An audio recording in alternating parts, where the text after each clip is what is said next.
So we talked about addition of whole numbers, we talked about subtraction of whole numbers. Now we're going to talk about multiplication of whole numbers. And actually you have to learn addition before you learn multiplication, because kind of in the order of things, multiplication is actually just repeated addition.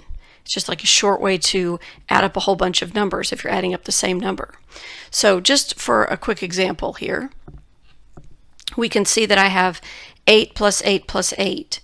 So I have multiple 8s. And how many 8s are there? There's 3 of them. So this is like having 3 groups of 8, which if you add all of that up, you get 24.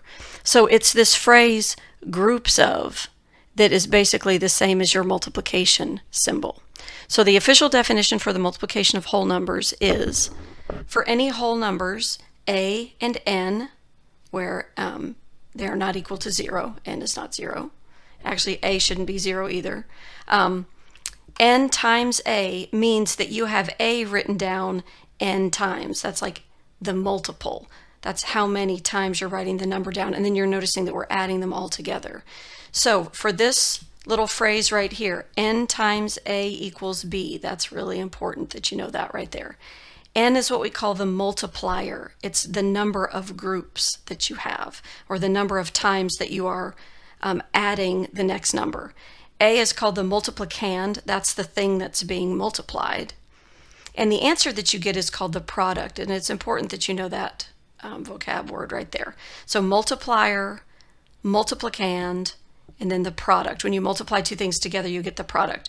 The two things you're multiplying together, we call those factors. If we just want to lump them together as the two things that are multiplied, those are called factors. But individually, they're called the multiplier and the multiplicand. So it really, really does matter what number comes first. So if you would use the multiplication symbol as the phrase groups of, I think that's really going to help.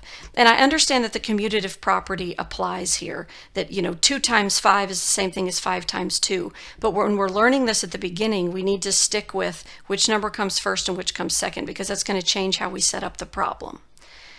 So for example, we're going to write each of these using repeated addition.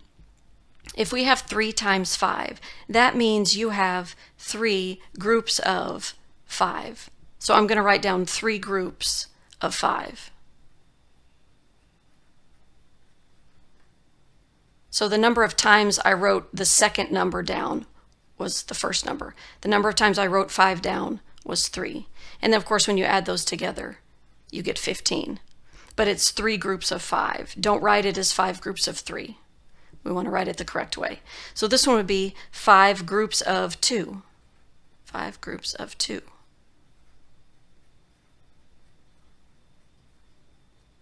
Like that. So there I have the 2 written down 5 times. We're adding it together. That gives you a total of 10.